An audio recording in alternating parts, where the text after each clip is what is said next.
नमस्कार, आप देख रहे हैं राष्ट्र प्रथम और मैं हूं आपके साथ में शोभित पाठक। तो रुक करते हैं महत्वपूर्ण सुर्खियों पर।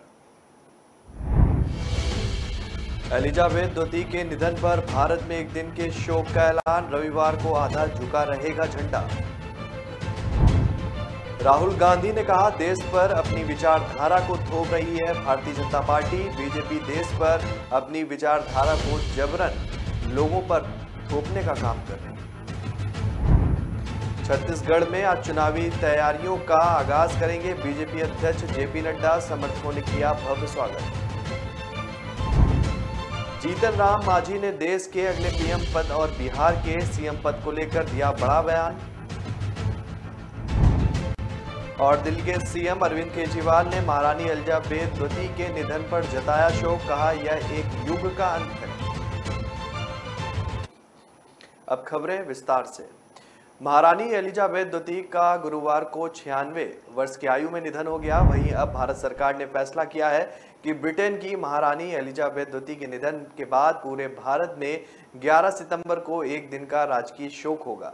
रविवार को झंडा आधा झुका रहेगा। गृह मंत्रालय ने अपने बयान में उल्लेख किया है कि राष्ट्रीय ध्वज पूरे भारत में उन सभी भवनों पर फहराया जाएगा जहां राष्ट्रीय ध्वज नियमित रूप से फहराया जाता है। साथ ही ये भी कहा गया है कि राजकीय शोक के दिन कोई भी आधिकारिक मनोरंजन कार्यक्रम नहीं होंगे। प्रधानमंत्री नरेंद्र मोदी ने उन्हें हमारे समय के दिग्गज के रूप में याद किया है। प्रधानमंत्री मोदी ने कहा कि उन्हें अपने देश और लोगों को प्रेरक नेतृत्व किया है और सार्वजनिक जीवन में गरिमा और शालीनता की पहचान की है। प्रधानमंत्री मोदी ने कहा कि 2015 और 2018 में यूके की अपनी यात्राओं के दौरान मेरी महारानी एलिजाबेथ द्वितीय के साथ यादगार मुलाकातें हुई हैं। मैं उनकी गर्मजोशी और दयालुता को कभी नहीं भूलूंगा। एक बैठक के दौरान उन्होंने कहा कि मुझे वह रुमाल दिखाया जो महात्मा गांधी ने उन्हें अपनी शादी में उपहार के तौर पर दिया था। मैं इसको हमेशा रखूंगा। आपको बता दें कि महारानी की तबीयत ठीक नहीं थी। वह चिकित्सीय देखरेख में थी क्योंकि डॉक्टर महारानी के स्वास्थ्य के लिए चिंतित थे। गुरुवार को बकिंघम पैलेस में घोषणा की गई थी कि बालमोर कैसल में महारानी का निधन हो गया है। उन्हें 70 साल तक ब्रिटेन पर उन्होंने राज किया। कांग्रेस ने 2024 चुनाव की तैयारियां शुरू कर दी हैं और इसके लिए राहुल गांधी के नेतृत्व में भारत जोड़ो यात्रा निकाली जा रही है। इसी बीच कन्याकुमारी से राहुल गांधी ने एक प्रेस कॉन्फ्रेंस को भी संबोधित किया जिसमें उन्होंने एक बार फिर से केंद्र सरकार पर जमकर हमला बोला। राहुल गांधी ने कहा कि देश में संवाद खत्म हो चुका है। देश को बीजेपी की विचारधारा से नुकसान पहुंच रहा है। बीजेपी देश पर अपनी विचारधारा को जबरन थोप रही है। हालांकि इस दौरान राहुल गांधी ने ये साफ किया कि वो यात्रा में भाग ले रहे हैं और इसका नेतृत्व नहीं कर रहे। राहुल गांधी ने इस दौरान कहा कि लंबा रास्ता है, कामराज जी के क्षेत्र में आना सम्मान की बात है। भारत जोड़ो यात्रा बीजेपी नेताओं के हमलों पर राहुल ने कहा कि उनकी राय का स्वागत है। कांग्रेस के लिए जमीनी हकीकत समझने की कोशिश है। जो नुकसान बीजेपी आरएसएस ने किया है उनकी राय को लेकर मेरे मन में कोई भी द्वेष नहीं है। जब राहुल से सवाल किया गया कि आप पार्टी अध्यक्ष नहीं हैं फिर भी यात्रा का नेतृत्व कर रहे हैं, इस पर जवाब देते हुए उन्होंने कहा कि कांग्रेस सदस्य के रूप में मैं यात्रा में भाग ले रहा हूं, इसमें कोई विरोधाभास नहीं है। विचारधारा की यह लड़ाई हजारों सालों से चली आ रही है। पिछले कुछ दिनों से कांग्रेस के तमाम बड़े नेताओं ने अपनी ही पार्टी पर सवाल खड़े किए। जब राहुल से पूछा गया कि कांग्रेस के नेता अलग मत जाहिर कर रहे हैं तो उन्होंने कहा कि मेरे मुकाबले बीजेपी के पास उन पर दबाव बनाने के बेहतर तरीके हैं। बीजेपी ने सभी संस्थाओं पर कब्जा कर लिया है। ये मुकाबला पार्टियों के बीच नहीं, भारतीय राज के ढांचे और विपक्ष के बीच है। बहुत से लोगों को लगता है कि बीजेपी से हाथ मिला ले, झगड़ा क्यों करे, लेकिन मुझे आइडिया ऑफ इंडिया के लिए लड़ना है। छत्तीसगढ़ में विधानसभा चुनाव होने में करीब 1 साल का वक्त बचा है, लेकिन बीजेपी ने अभी से ही चुनावी तैयारियां शुरू कर दी हैं। पिछले 1 महीने में बीजेपी ने राज्य के संगठन में बड़ा बदलाव किया है। राज्य में प्रदेश अध्यक्ष से लेकर नेता प्रतिपक्ष बदल दिए गए हैं। पिछले हफ्ते केंद्रीय गृह मंत्री अमित शाह ने छत्तीसगढ़ का दौरा किया था। बीजेपी की रणनीति को लेकर यह समझा जा सकता है कि पार्टी 2023 में होने वाला विधानसभा चुनाव पूरी ताकत से लड़ने वाली है। पार्टी इसके लिए कोई कोर कसर भी नहीं छोड़ना चाहती। जहां एक तरफ राष्ट्रीय स्वयंसेवक संघ के प्रमुख मोहन भागवत एक सप्ताह के लिए रायपुर प्रवास पर हैं, तो वहीं आज भारतीय जनता के राष्ट्रीय अध्यक्ष जेपी नड्डा एक बड़े कार्यकर्ता सम्मेलन को संबोधित करने के लिए रायपुर पहुंचे हैं। वे रायपुर हवाई अड्डे पर पहुंच चुके हैं। यहां समर्थकों ने उनका भव्य स्वागत किया। पार्टी अध्यक्ष ने रायपुर में रोड शो भी किया है। बीजेपी ने छत्तीसगढ़ में पुराने चेहरों को तरजीह देना बंद कर दिया है। राष्ट्रीय अध्यक्ष जेपी नड्डा आज रायपुर के साइंस कॉलेज मैदान में विशाल कार्यकर्ता सम्मेलन को उन्होंने संबोधित भी किया। पार्टी अध्यक्ष इसके साथ ही चुनावी तैयारियों का आगाज के संबंध में उन्होंने समीक्षा बैठक भी की है। मिशन 2024 की लहर सबसे अधिक बिहार में दिख रही है। बिहार के मुख्यमंत्री नीतीश कुमार अभी से ही इस मिशन को पूरा करने की तैयारी में जुट गए हैं। हाल ही में वे दिल्ली दौरे से लौटकर भी आए हैं और इस बीच बिहार के पूर्व मुख्यमंत्री जीतन राम मांझी ने देश के अगले पीएम पद और बिहार के सीएम पद को लेकर बड़ा बयान दिया है। जीतन राम मांझी ने खुले मन से कहा है कि 2024 में नीतीश कुमार देश के प्रधानमंत्री बनेंगे, जबकि बिहार के मुख्यमंत्री तेजस्वी यादव होंगे। दरअसल बीते गुरुवार को बिहार के गया में रबर डैम का उद्घाटन करने के लिए सीएम नीतीश कुमार, उप मुख्यमंत्री तेजस्वी यादव, मंत्री संजय झा, मंत्री अशोक चौधरी समेत कई नेता यहां पहुंचे थे। इस दौरान जब कार्यक्रम हो रहा था तब जीतन राम मांझी ने मंच से कहा कि सीएम नीतीश कुमार तो अब प्रधानमंत्री बनने वाले हैं, बिहार तेजस्वी यादव संभालेंगे। मांझी ने तेजस्वी को बिहार का भावी सीएम बोलकर संबोधित किया। पूर्व मुख्यमंत्री जीतन राम मांझी ने कहा कि नीतीश कुमार को मुख्यमंत्री नहीं कहिए, अब प्रधानमंत्री ही कहिए तो ज्यादा अच्छा लगेगा। जीतन राम मांझी ने अपने बयान से भविष्यवाणी की है, लेकिन सवाल है कि आखिर उनके इस बयान में कितना दम है। हालांकि जिस तरीके से नीतीश कुमार तैयारी में लगे हैं उससे यह तो बिल्कुल स्पष्ट है कि विपक्षी दल एकजुट होकर प्रधानमंत्री मोदी के खिलाफ लड़ने की तैयारी में है। हालांकि नीतीश कुमार कई बार ये कह चुके हैं कि वो प्रधानमंत्री पद के उम्मीदवार नहीं है, वो सिर्फ विपक्ष को एक मंच पर लाने के लिए काम कर रहे हैं। दिल्ली के मुख्यमंत्री अरविंद केजरीवाल ने महारानी एलिजाबेथ द्वितीय के निधन पर शोक जताया है। मुख्यमंत्री अरविंद केजरीवाल ने कहा कि उनका जीवन सेवा और कर्तव्य के सिद्धांतों का एक प्रतीक है। सीएम अरविंद केजरीवाल ने ट्वीट करते हुए लिखा कि महारानी एलिजाबेथ द्वितीय के निधन से दुनिया ने एक अनुकरणीय नेतृत्व को खो दिया है। उनका जीवन सेवा और कर्तव्य के सिद्धांतों का एक प्रतीक है। यह एक युग का अंत है। मेरी संवेदनाएं उनके परिवार और ब्रिटेन के लोगों के साथ हैं। और इससे पहले प्रधानमंत्री नरेंद्र मोदी ने भी महारानी एलिजाबेथ द्वितीय के निधन पर दुख जताया। उन्होंने ट्वीट करते हुए लिखा कि 2015 और 2018 में यूके की अपनी यात्राओं के दौरान मेरी महारानी एलिजाबेथ द्वितीय के साथ लगातार यादगार मुलाकातें हुई। मैं उनकी गर्मजोशी और दयालुता को कभी नहीं भूलूंगा। एक बैठक के दौरान उससे मुझे एक वह रुमाल दिखाया जो महात्मा गांधी ने उन्हें उनकी शादी में उपहार दिया था। आपको बता दें कि ब्रिटेन की महारानी एलिजाबेथ द्वितीय का 96 साल की उम्र में स्कॉटलैंड में गुरुवार को निधन हुआ।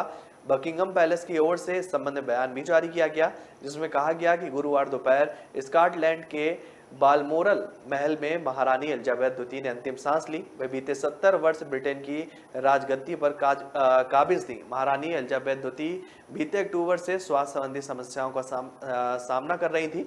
जानकारी के मुताबिक महारानी एलिजाबेथ द्वितीय एपिसोडिक मोबिलिटी प्रॉब्लम से जूझ रही थी, जिससे उन्हें चलने और खड़े होने में परेशानी हो रही थी।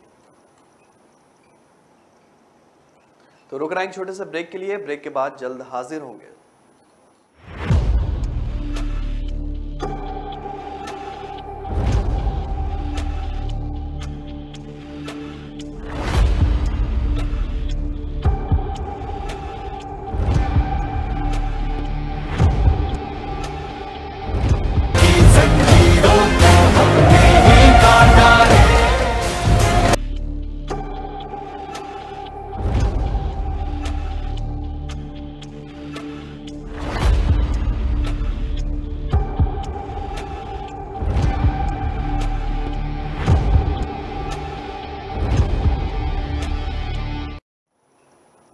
ब्रेक के बाद फिर स्वागत है आपका। रुक करते हैं आगे की खबरों पर।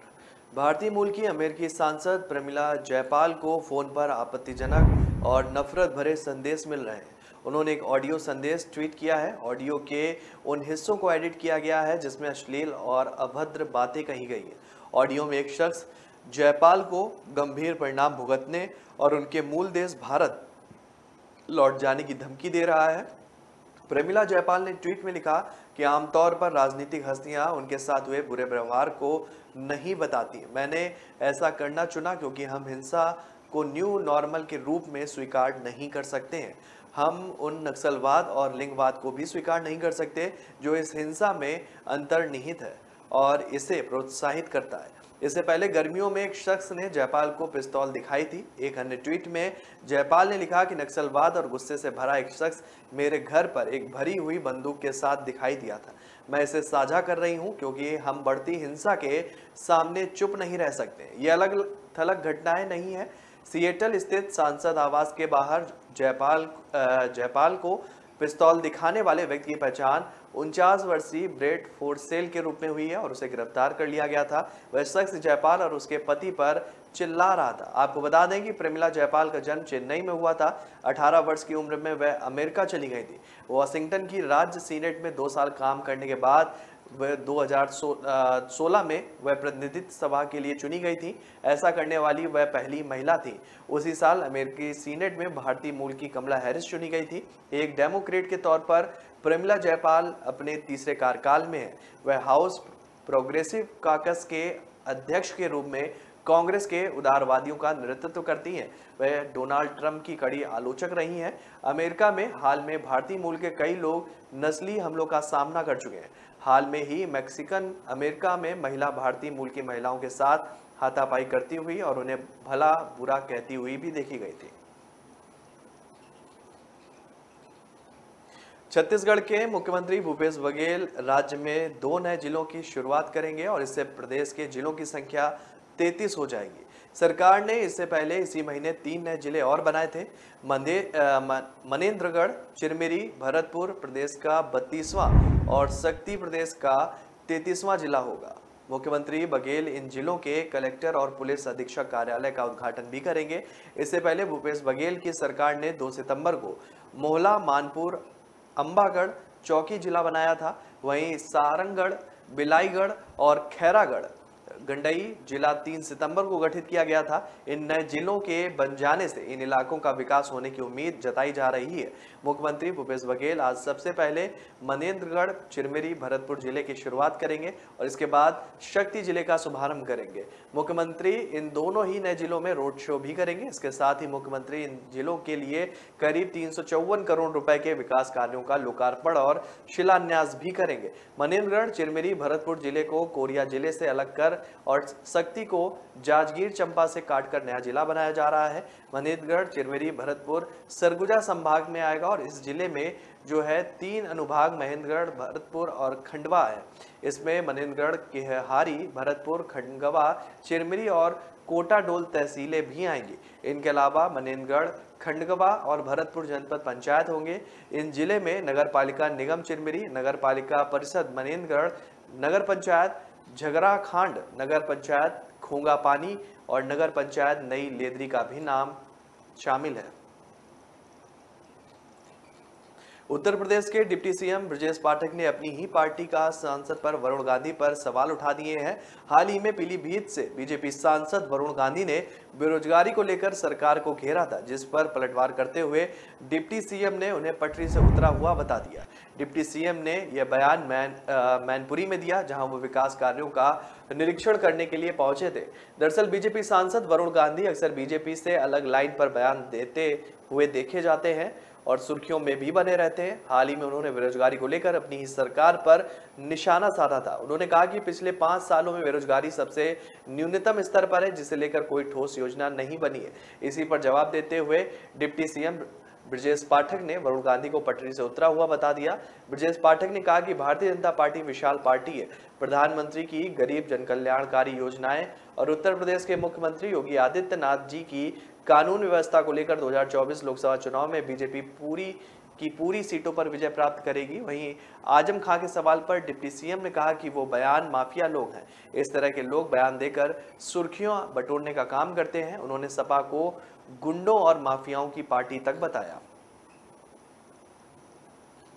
चुनावी रणनीतिकार और राजनीतिक प्रशांत किशोर ने कटिहार में एक सैलून वाले की कहानी सुनाते हुए सीएम नीतीश कुमार पर हमला बोला है।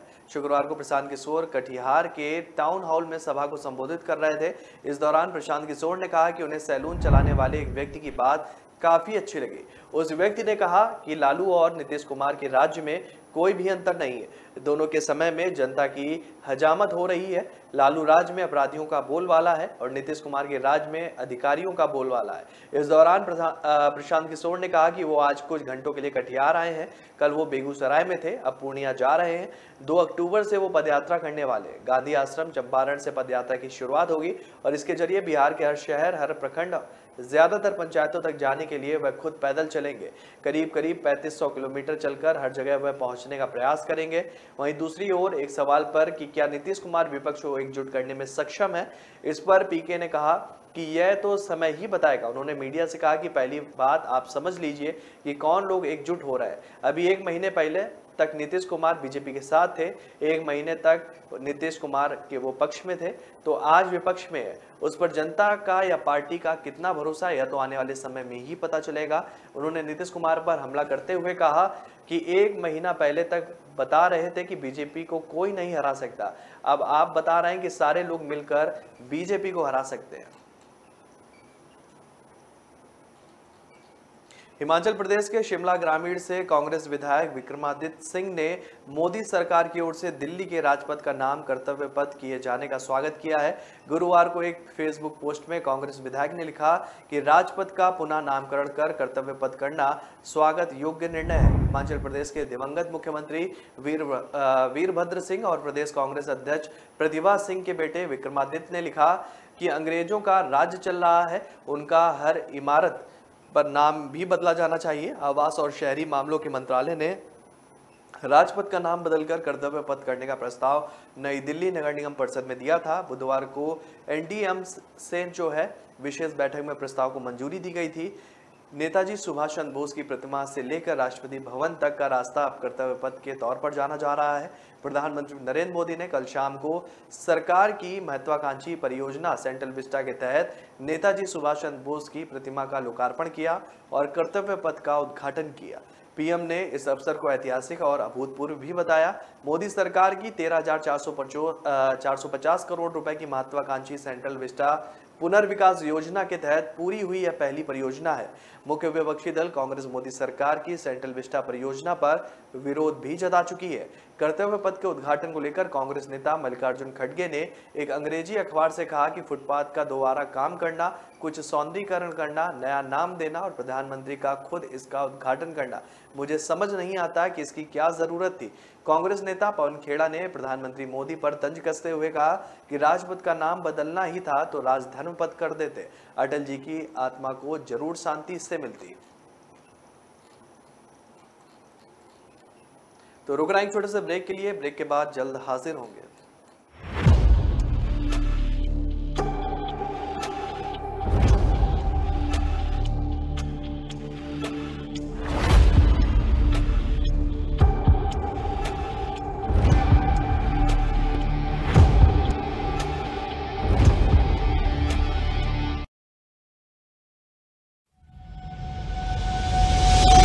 लहरों से डरकर नौका पार नहीं होती, कोशिश करने वालों की कभी हार नहीं होती। नन्ही चींटी जब दाना लेकर चलती है, चढ़ती दीवारों पर 100 बार फिसलती है। मन का विश्वास रगों में साहस भरता है, चढ़कर गिरना, गिरकर चढ़ना न अखरता है।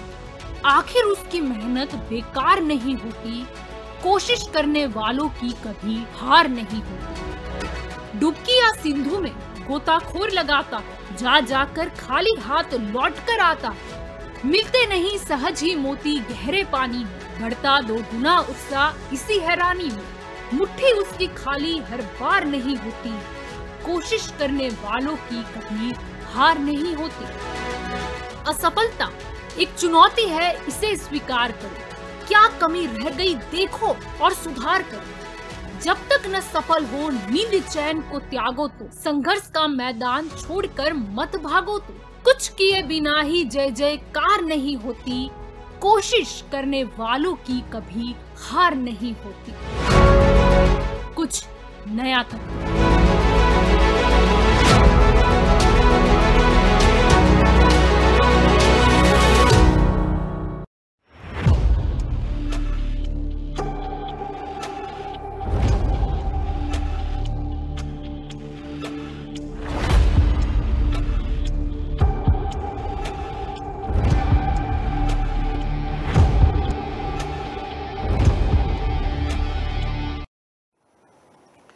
ब्रेक के बाद फिर स्वागत है आपका। रुक करते हैं आगे की खबरों पर। प्रधानमंत्री नरेंद्र मोदी ने दिल्ली में सेंट्रल विस्टा का उद्घाटन कर दिया है और इसके बाद 9 सितंबर यानी कि शुक्रवार से आम लोगों के लिए सेंट्रल विस्टा खोल दिया जाएगा। ऐसे में जो लोग इसे देखने के लिए आना चाहते हैं वो यहां आ सकते हैं। वहीं दिल्ली मेट्रो यहां आने वाले लोगों के लिए बस सेवा प्रदान कर रही है। डीएमआरसी की ओर से दी गई जानकारी के मुताबिक सेंट्रल विस्टा आने वाले लोगों को 4 जगहों से मेट्रो बस सर्विस मिल सकेगी, जिसमें Bhairo road, Rajghat, Connaught place और जवाहरलाल नेहरू स्टेडियम शामिल है। डीएमआरसी के मुताबिक इन 4 जगहों से सेंट्रल विस्टा घूमने आने वाले लोगों को पिकअप की सर्विस मिलेगी। दिल्ली मेट्रो की ओर से चलाई जा रही ये इलेक्ट्रॉनिक बसें उपरोक्त स्थानों से आगंतुकों को ले जाएंगी और नेशनल स्टेडियम सी हेक्सागोन के गेट नंबर 1 पर उतारेंगी, जहां से इंडिया गेट सेंट्रल विस्टा तक पैदल पहुंचा जा सकता है। इसके साथ ही यह सुविधा शुरुआत में 1 हफ्ते के लिए उपलब्ध होगी और इन रूटों पर कुल 12 बसों का संचालन किया जाएगा। ये बसें शाम 5 बजे से आगंतुकों के लिए उपलब्ध होंगी और अंतिम पिकअप रात 9 बजे तक होगी। केंद्रीय गृह मंत्री अमित शाह ने 9 और 10 सितंबर को जैसलमेर के दौरे पर रहेंगे। वह सीमा पर्यटन के शिलान्यास समारोह का भी उद्घाटन करेंगे। यह उद्घाटन तनोट माता परिसर में होगा। अमित शाह अधिकारियों से जानकारी लेंगे और इसके साथ ही वे एक सैनिक सभा को भी संबोधित करेंगे। अपने संबोधन में वे जवानों का मनोबल भी बढ़ाएंगे। आधिकारिक सूत्रों ने बताया कि शाह 9 सितंबर की शाम जैसलमेर पहुंचेंगे, जहां बीएसएफ के अधिकारी उनकी आगवानी करेंगे। इसके बाद वह जो है राजस्थान फ्रंट की गतिविधियों पर जो है प्रकाश भी डालेंगे। फीडबैक लेने के बाद वो सीमाओं के इलाकों की समीक्षा भी करेंगे। अमित शाह वहां रात में रुकेंगे और उनका रात्रि विश्राम जैसलमेर में होगा और उसके बाद वे अगले दिन सीमा पर्यटन के शिलान्यास समारोह का उद्घाटन के लिए तनोट परिसर जाएंगे। वहां पर सीमा पर्यटन परियोजना के भूमि पूजन में शामिल होंगे। उल्लेखनीय है कि जैसलमेर जो है शहर अंतर्राष्ट्रीय स्तर पर पर्यटन स्थल के रूप में अपनी एक अलग पहचान रखता है। ऐतिहासिक किले के कारण इसे गोल्ड सिटी भी कहा जाता है। यहाँ की शाही हवेलियाँ, सांस्कृतिक विरासत और प्राकृतिक सुंदरता भी पर्यटकों को स्वतः अपनी ओर आकर्षित करती है। बॉर्डर टूरिज्म से दूर दराज के गांव और रेगिस्तानी क्षेत्र के निवासियों के लिए रोजगार के नए अवसर भी सृजित होंगे। साथ ही इससे स्थानीय लोक कलाकारों को अपनी कला को प्रदर्शित करने का बड़ा मंच भी मिलेगा। दिल्ली के मुख्यमंत्री और आम आदमी पार्टी के मुखिया अरविंद केजरीवाल ने लोगों से आदमपुर विधानसभा सीट पर होने वाले उपचुनाव में उनकी पार्टी को वोट देने की अपील की है। दरअसल केजरीवाल हरियाणा की 2 दिवसीय यात्रा पर हैं। उन्होंने यहां पर एक रैली को संबोधित करते हुए कहा कि आदमपुर आम आदमी पार्टी के लिए 2024 में राज्य में अपनी सरकार बनाने के प्रवेश द्वार होगा।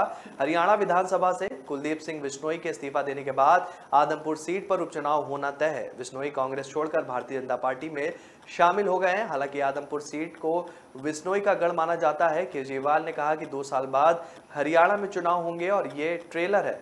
हम आदमपुर में जमे हुए हैं और 3-4 महीने में उपचुनाव होंगे। केजरीवाल को एक मौका दीजिए। अगर मैं हरियाणा को नहीं बदल पाया तो मुझे बाहर कर देना। आपके राष्ट्रीय संयोजक ने कहा कि आदमपुर में हमें जिताइए। मैं आपको यकीन दिलाता हूं कि आप हरियाणा में सरकार बनाएगी।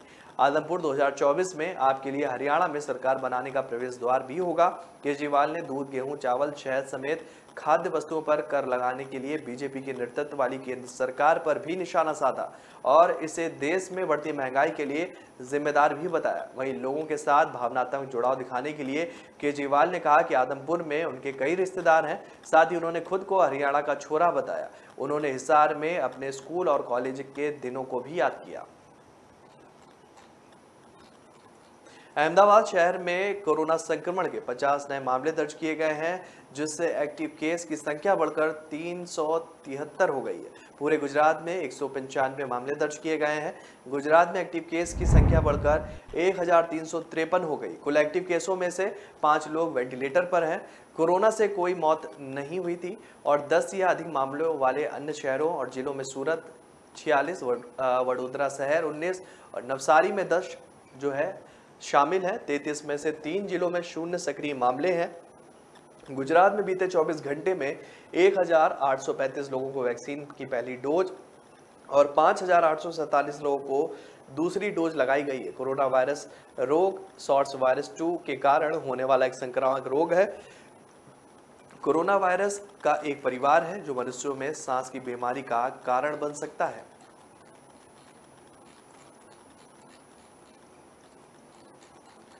महाराष्ट्र में बारिश जो है अब मुसीबत बन गई है। कई इलाकों में पानी में डूबी गाड़ियां, ट्रेनें जो है वो चल नहीं पा रही हैं। महाराष्ट्र में कई हिस्सों में भीषण बारिश के बाद जनजीवन अस्त व्यस्त हो गया है। मुंबई और आसपास के इलाकों में गुरुवार की शाम हुई तेज बारिश के कारण जल जमाव की स्थिति बन गई। नवी मुंबई में भारी बारिश के चलते निचले इलाकों में सड़कों पर काफी पानी जमा हो गया। ठाणे में भारी बरसात के बाद कई गाड़ियां पानी में फंस गईं। इसके अलावा मुंब्रा इलाके में तेज बरसात की वजह से सड़कें पानी में डूब गई। कई इलाकों में घुटनों तक पानी भरने से लोगों के सामने मुसीबत खड़ी हो गई। नासिक में भी तेज बारिश की वजह से हाईवे से सटे फ्लाईओवर पर भी पानी जमा हो गया। सड़कों पर पानी भर जाने से आम लोगों को काफी परेशानियों का सामना करना पड़ रहा है। नासिक में बारिश ने शहर में जगह जगह पर जल भराव की स्थिति पैदा कर दी है। कई इलाकों में तो बिजली बाधित होने की भी खबरें सामने आई। कई जगह गाड़ियां पानी में फंसी हुई दिखीं। भारी बारिश की वजह से नासिक के सिन्नर तालुका के ककोरी गांव में जाम नदी का जलस्तर बढ़ गया। नदी के ऊपर बने पुल के ऊपर से पानी बह रहा है। गांव वालों को इस पुल से बचने की हिदायत भी दी गई है। कई लोग अपनी जान जोखिम में डालकर पुल पार करते हुए भी देखे गए। तो फिलहाल इस बुलेटिन में मेरे साथ इतना ही। आगे की खबरों के लिए आप बने रहिए राष्ट्र प्रथम के साथ। तब तक के लिए नमस्कार।